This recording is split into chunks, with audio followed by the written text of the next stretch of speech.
Hey there, are you looking for low-cost options to record your own songs at home?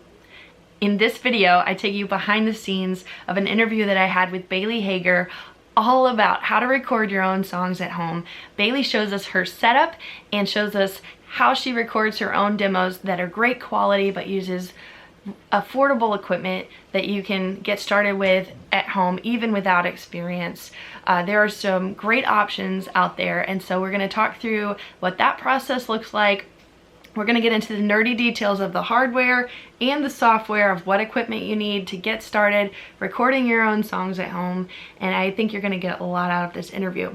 Comment below and let me know what questions you have about recording your own songs and what you've been working on. I'm excited to get this out there because I want it to help people that are just getting started. And so if that is you, you're in for a treat. I interview Baily Hager on the Rustic Songbird podcast, and you get a behind the scenes look right now. My guest on the show today is Baily Hager, and she is going to talk with me all about how to record your own songs at home. This is something that has been a big question. We've talked about recording at studios, but today we're going to dive into the nitty-gritty, nerdy details of recording your own demos at home, what software you need, what equipment you need, how to get started, super simple. And we're just going to encourage you with some practical advice, but also just like a behind the scenes look of somebody who's actually doing it. So Baily, I'm so excited to have you on the show. Thank you so much. Seriously, I'm honored to be here. Well, Baily, I love your music. I love your voice, and you also produce your own music. It's amazing. You're really good at the engineering and editing, producing side of things, so that's why you're the perfect person to talk about this with. I recently met Baily through our Brave Worship group in Nashville, and I heard about, you're talking about production and stuff, and then I went up to your YouTube channel and watched your YouTube covers, and I was like, wow, she has really got it. She's nailing this as far as like setting up for a really good like YouTube cover and recording on your computer. And so I think it's kind of a vague field to look into if people are thinking, well, how do I even start? What equipment do I need? How fancy do I need to get? So we're going to cover all of that here today. But really quickly, let's talk about like how you got started in all of this, how you moved to Nashville. I know that could be a huge whole episode by itself. Your story is amazing. But just like your songwriting journey in a nutshell and worship leading and all of that. Tell us about your journey. Yeah, well, I started writing consistently when I was 13, and I'm 24 now. And I I just started writing. I was hearing lyrics and melody, and I had a journal. I didn't play really an instrument yet. I played a little bit of piano. My mom made me take lessons on and off. I've been singing since I was 7, singing in church. So I first started singing like in church at 7 years old, and because my mom, she saw something in me, and she heard me singing in the shower. That's how this whole thing got started. I was 7 years old. I got caught singing in the shower, and like it was over from there. And I wasn't really into it till I turned 13, when I started realizing that I could write my own songs. And when I was 14, I picked up guitar. My grandpa actually got me my first guitar. And I moved overseas at 14 years old. And because we were waiting for our stuff to get shipped, I didn't have anything except like my suitcase. And then I brought my guitar as a carry-on. And so I just started teaching myself how to play guitar while we had an empty house. And so that's how I started playing, and then started playing and singing. And when I was 15, somebody gifted me. I was going to a friend's home studio to record stuff, and then they actually were like, hey, I want to give you this laptop, this microphone, this what was it? I got a microphone and a stand, a laptop, some software, and an audio box. And they're like, so I want to invest in this and like give it to you. And I didn't actually use it. And I didn't start recording my own stuff till I was probably about 17. Wow. Like actually using the software. I was making YouTube videos and stuff like that at like 15, 16, but I didn't start actually like recording until I was 17 years old. Mm-hmm. So that was how that, when I think about it, and like him giving me that equipment, like that was like just a seed. Even though I didn't use it, it was a seed to what I'm doing now. Hmm. And so I've been like home recording probably since I was like 17 years old. And I feel like I just started finding my place in it this year. Yeah, this year has been huge for you. Tell me a little Mhm. bit about how it worked out for you to move to Nashville. So I moved here from Kansas City, Missouri. It'll be a year next month, which is crazy.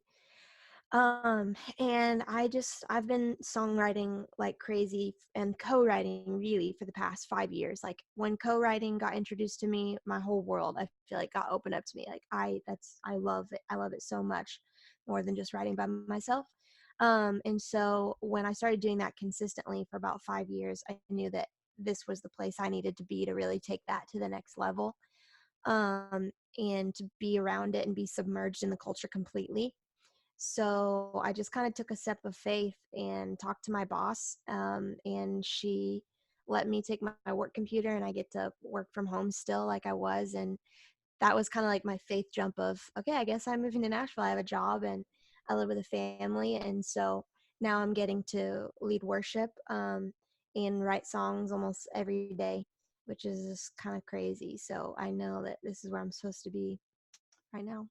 That's so amazing. I love hearing people's journeys because everybody's story is different, and how they get to where they are now is full of so many like ups and downs and twists and turns. It's not like a structured timeline where you do this, then you do this, then you do this. It's Right. kind of like, what's the next step in front of you? And then what's the next step? And just letting the Lord lead you. And then who would have thought, like a couple of years ago, you probably wouldn't have imagined where you're at now, but the Oh, no. Lord was in it. He worked it out, and you're right where you're supposed to be. I love that. Yeah. Yep. Yes. Thank you. I'm amazed. I literally said that to myself the other day. Like this week I got to do some crazy things and I was like, if I would have gone back and told myself 3 years ago what I would be doing this week, I would have been like, no way. So God did it, and yeah, he he does just did. amazing things. And just, putting people in our lives at the right time to Hmm. either build our confidence, or like you said, like to invest in us, or just show us that um, that there's more, I think is huge. Like someone donated a guitar to my youth group when I was just learning to play, and that's how I learned. And Wow. things like that. And I was working in a studio, so I was able to like talk to people about um, engineering type stuff to learn like the basics of recording. And I've been doing my own YouTube videos and stuff. So I'm Yeah. kind of on a similar path with you, as like writing songs and making videos and trying to get good music out into the world. I'm Yep. also a worship leader, and so I love talking about worship as well. And I just saw on your Facebook and Instagram this week you were leading worship, and you just have such a heart for it, and an anointing too as well. Thank So you. I can tell that it's like something you're passionate about. Yes, very much so. Yep.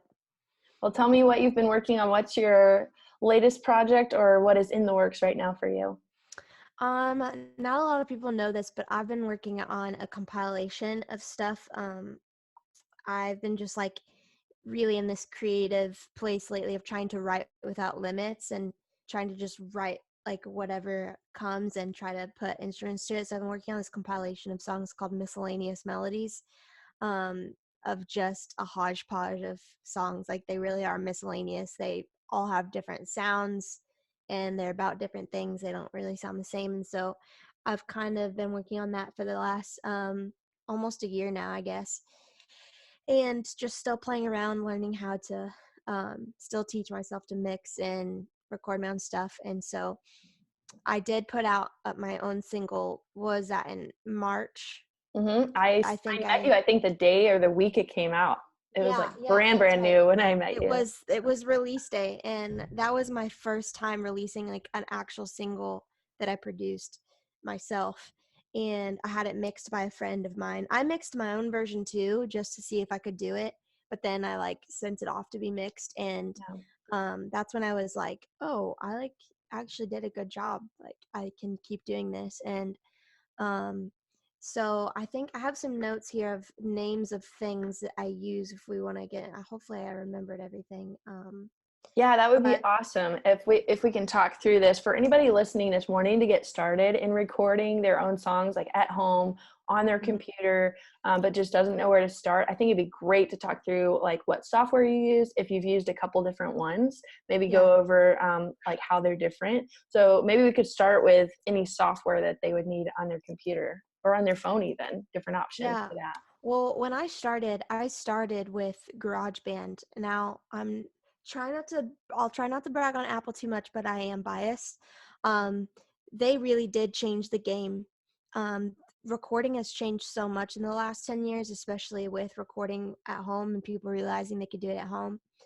And um, so I started, the first program that was ever given to me was, I think it's called Audio One, and from Presonus, and it is really complicated. But then once I got my Apple laptop when I was 17, I just started using GarageBand, and even now GarageBand has like evolved into so much more that even that would be useful to somebody who has even an iPad, because they now make it for mobile devices, and like the GarageBand on my phone can do things that GarageBand on my laptop can't do. Wow. It's kind of crazy. Like there's the piano, you can either play it out or you can go to this other page where it has the chords, and all you have to do is like hit it and it plays the chords for you. Whoa. And I discovered that in the airport a couple weeks ago. um I love it. and so it can do things that can, so even GarageBand, which is free with an Apple product, or if you want like the full like GarageBand, it's like $10. And if that's all you can afford at that time, I would use it because it really can do a lot. It's like a mini version of Logic Pro, which is a much more in-depth DAW. So that's what I use now. Is I use Logic Pro. Mhm. Um, Graduated from GarageBand to Logic, and it's just very much easy to use. I know that a lot of people use Pro Tools um, with, like professional. I know that they like to use Logic for MIDI recording, and then we'll mix it in Pro Tools. Hmm. But for me, Logic just does the trick, and I know a lot of people that use it for recording and for mixing. Mhm. So it does the trick for me on that Awesome. So you're using program. Logic, and that's a paid software that you could have on any computer, right? That's not a Mac Yes. thing. It's just like Mac or Windows or Well, whatever. Logic is Apple, Okay, it is actually, Apple. and Okay, it but is it is a paid. paid. So if you wanted to use a free program, you could use GarageBand, Yes. or like you said, maybe if you're ready to take it up to the next level, then use Logic. And so that's what you're using now.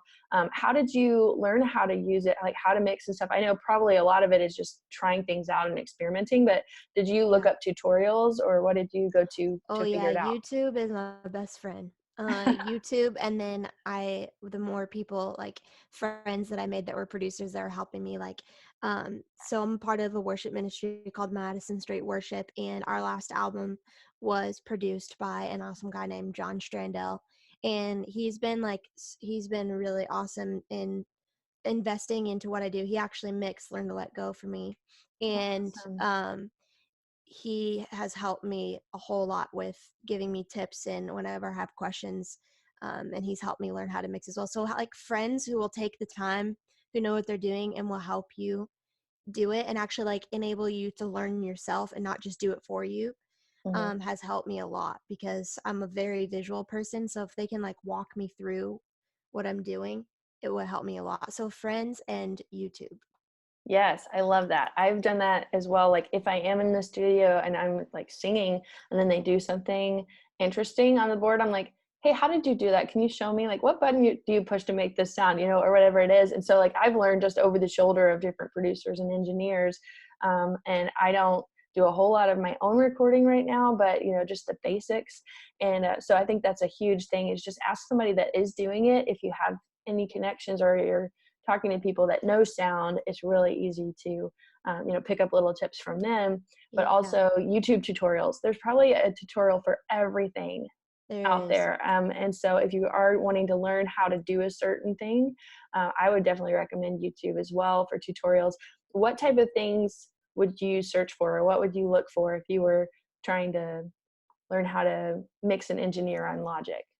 I wanted to know how to really utilize the EQ that's built into Logic, and like how to EQ vocals um, and like so that I could get the best vocal that I could out of it. I've YouTubed how to chop vocals when it comes to like editing vocals, and let me think.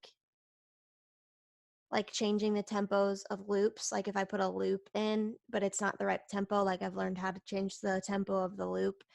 And yeah, just like a bunch of stuff, mixing, but also like recording stuff. Um, yeah. So that's a But great tip, but people might not know like how to word that or how to look it up. So once you find like a helpful tutorial, you could probably subscribe to their channel for more things like that if you like how they're teaching it, or if they're yeah, covering lots of topics that are similar. So I think that's a great tip, and that's something that anybody could do, is to search it out on YouTube and maybe search a few different things and find a way that makes sense to you. That could speed up the process a lot, just learning from somebody that's doing it, learning from an expert. And then you don't have to figure it all out on your own if you can just figure out enough to get right. started and get going.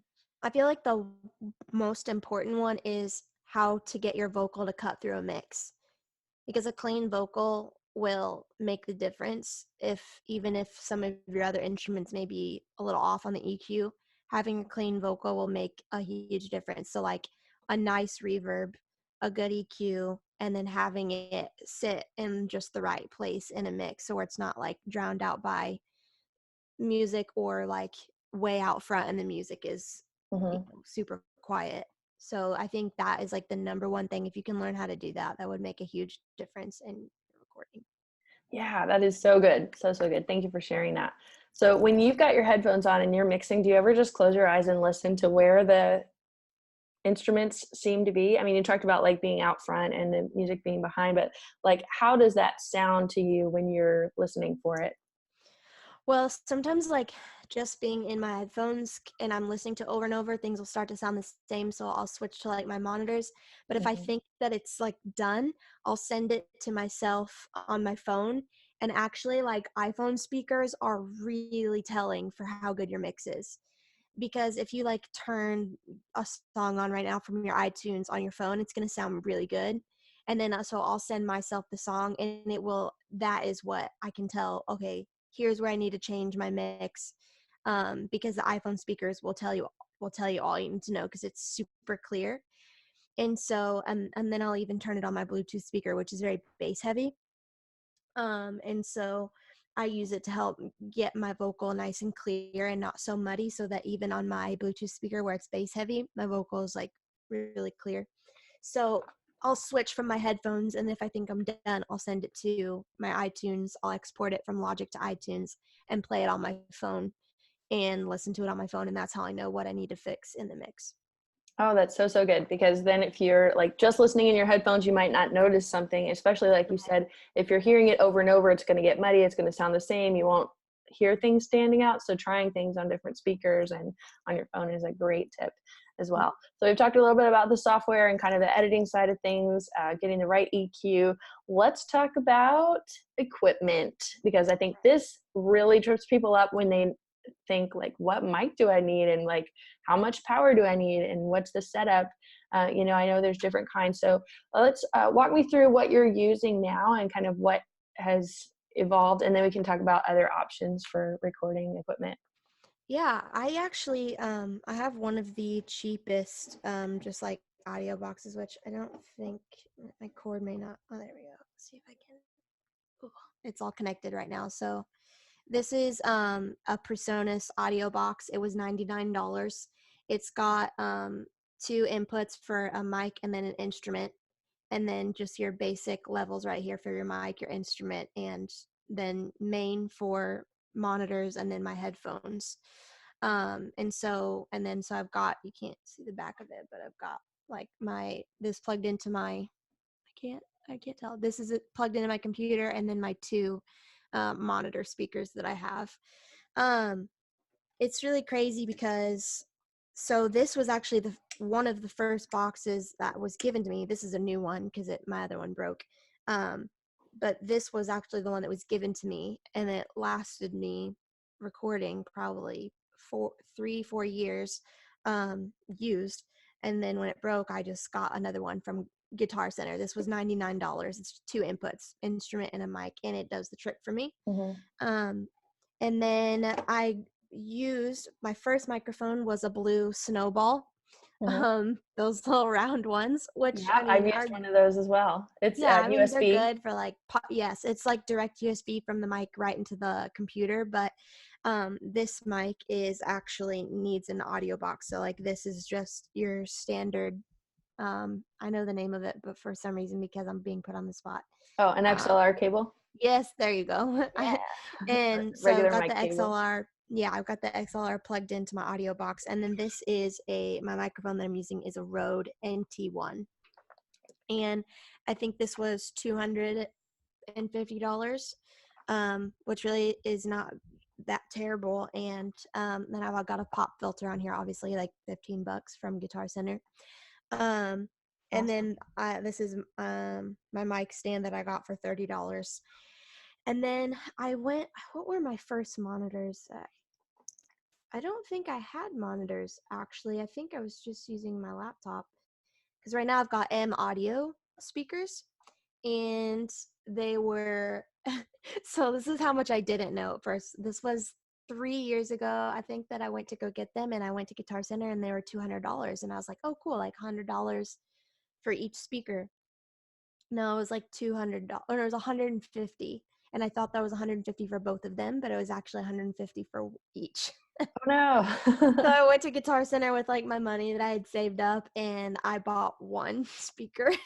Oh wow. And then I had to save up again and go buy another one. So that's what I'm using right now, is just the M Audio BX5s, and a lot of people use them. They're really Yeah. nice. Man, that is such a musician life right there. I mean, Yes.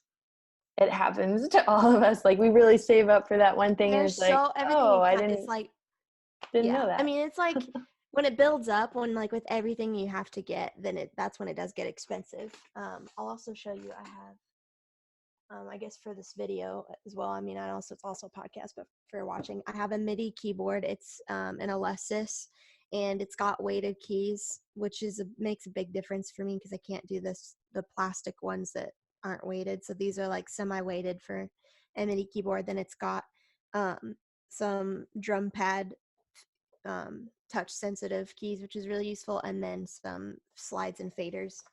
And so it's really, really useful for me to just sit down, because then I can use any sounds I want for like drums, and also synths, piano, and loops even. Awesome. So Thank you for walking me through that. And I thought your mic looked familiar. I used a Rode condenser mic for my radio show back in the day. I used to do a radio show, and now nice. I'm working on my laptop and doing the podcast. So for those listening to the podcast, I'm going to post this whole video out on my YouTube channel, so you can find it as well if you want to see all of the things that we're talking about. And if you're watching on YouTube, you can kind of see the examples. So thanks for walking through what you're using right now.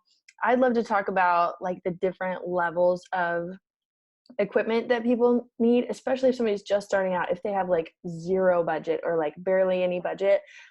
What are some good quality things that they could just use on their phone or on their computer if they don't have a big budget? I know that there is a very decent microphone, and I'm actually going to look it up right here because I want to get it right. You can either use it on your iPhone or USB, like if you have an iPad or something.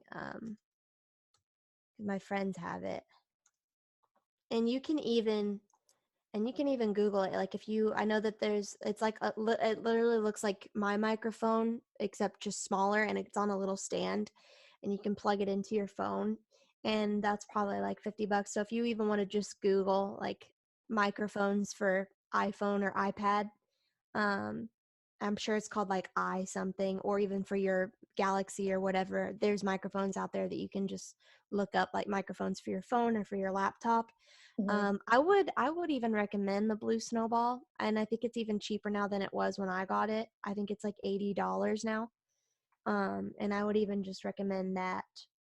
That would be good for For like tracking one thing at a time, right? Like if you're just mhm, singing or just playing a guitar or something, then you can yep, layer those tracks. yep. Or All you need like, are headphones. yeah, and right now you've got like the two plugins in your interface box, your audio box. Hmm. So you can do, separate lines, which is nice for your keys and your vocal and have it separate. But if somebody wanted just one mic to do that, and I think the Snowball is a great one as well. I Yeah, used it it really is. for a short amount of time. And then I moved to an interface, and now I've really simplified. And so I'm all about keeping it simple and really encourage people, like, start with what you have. And like, if you've got an iPhone, that's a great recording, like just to get it down in your voice memos or in your GarageBand app on an iPhone. And then if you want to get fancy, you can always add to it. You can add Right. speakers or add a nicer microphone, or, any of these things that we're talking about. So I don't want any of this to hold people back, because I really think it's great to just start with what you have and where you're at. Yes, and I've slowly built, but even now, like my setup is still pretty simple. Um, and I don't really have any plans to expand because I feel like the only thing that I really want is more software. um, but like for right now, it's like just my desk, it's my keyboard and my speakers and this microphone, and that's it. Mhm. And then I have a little thing that is for recording, so that helps the sound. But yeah, I feel like, yeah, just start with what you have. And iPhone is great, or even the new Galaxies, like the microphones that are on them are really decent for voice memos Mhm. and things like that. So So this is great quality stuff if you're getting started doing your own demos, because you can do so much with it and really tweak it exactly how you want.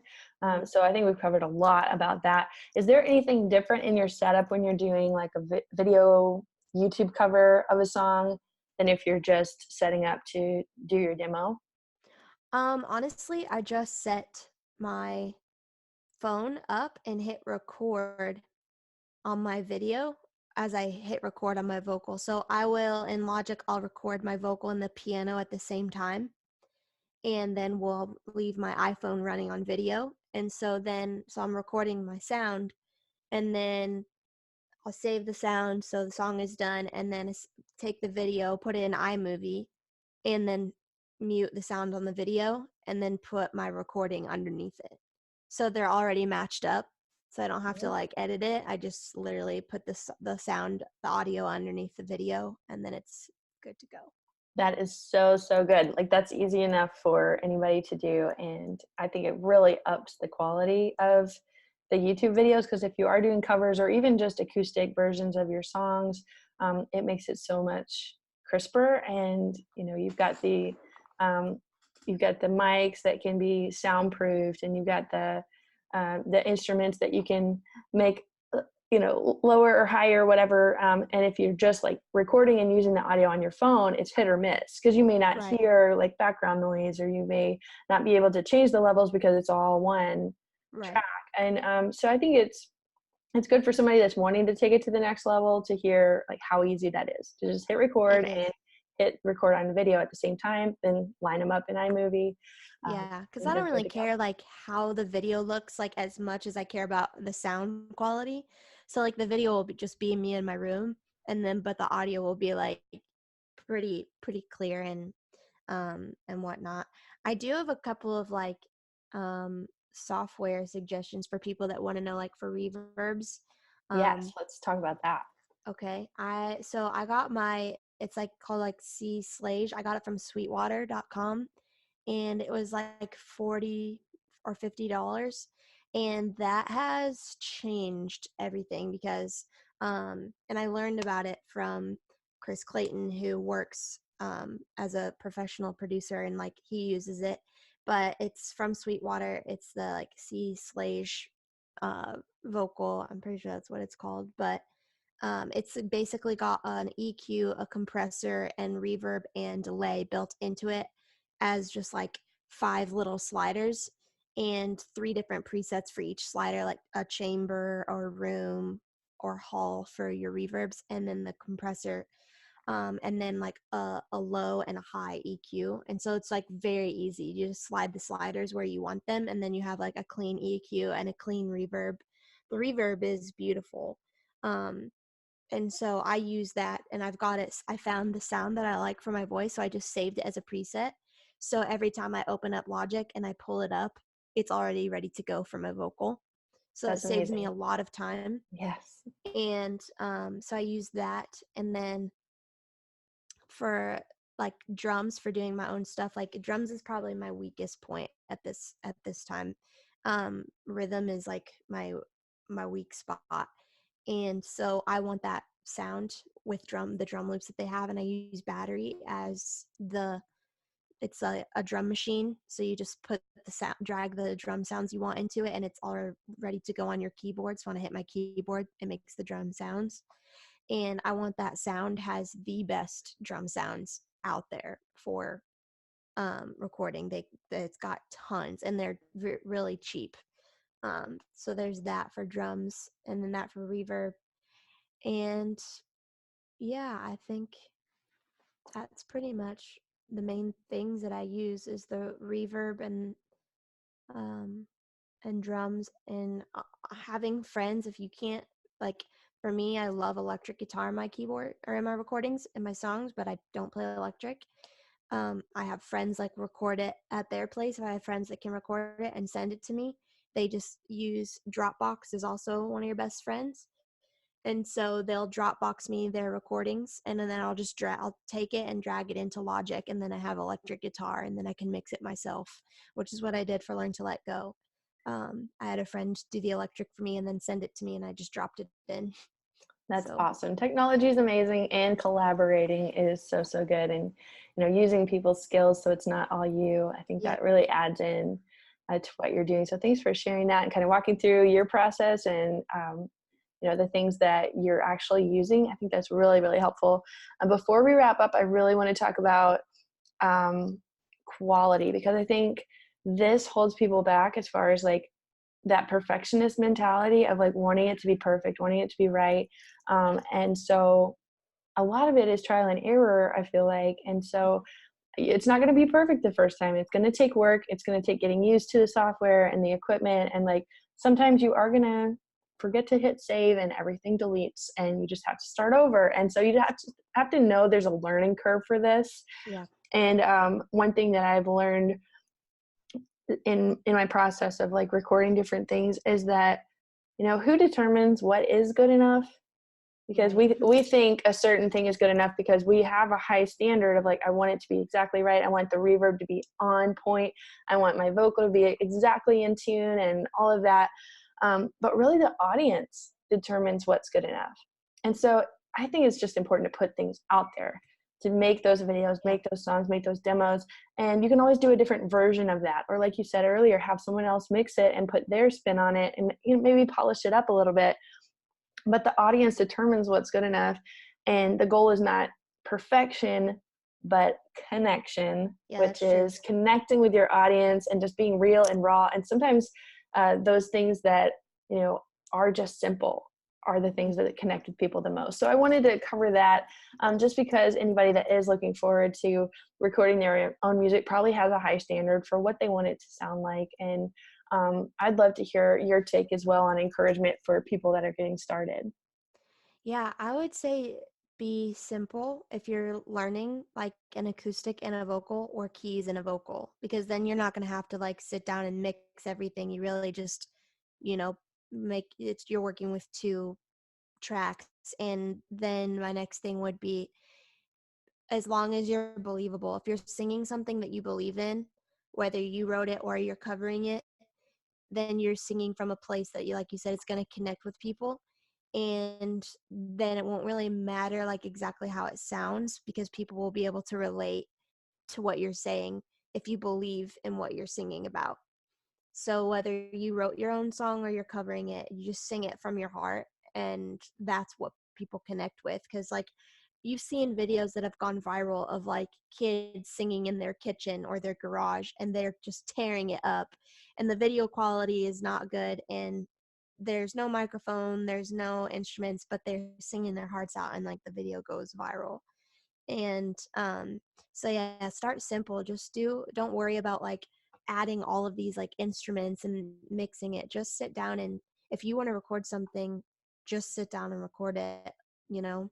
Don't let anything stop you. You just have to do it. And like you said, yeah, put it out there, send it to your friends, and see what they say. And literally, you learn the more. I still have stuff out there like on SoundCloud and YouTube that I'm like, ooh, but because now that I've learned, but I'm so glad that I put it out there because it shows the growth and the Mhm. journey that I've been on. So I love that. So share with us how the listeners can connect with you online, on your social media, and hear some of your music. Yeah, so my first name's Baily, and it's doesn't have an E in it like most Baileys out there, but it's spelled Baily. And then my last name is Hager, Hager. I have two EPs out and two singles out on all streaming platforms. You could just find it when you look up my name, and then on Instagram it's Baily.Hager, and my Facebook is Baily Hager's Music.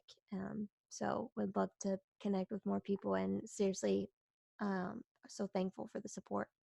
Oh, well, thanks for, walking us through your setup and talking through this. And it's so fun to see somebody that's actually doing it and being able to encourage people that are getting started, maybe just a few steps behind that. And so I'm hoping that this episode will really help people take that next step Yes. to get the quality of their music, up a notch, and also just to be able to put their music out in the world without waiting to record a full production in a big studio. So I think we covered a lot of great stuff today. I really appreciate your tips along the way as well. And I hope that everybody goes and checks out Baily on Instagram and Facebook. Check out her YouTube covers. They're amazing.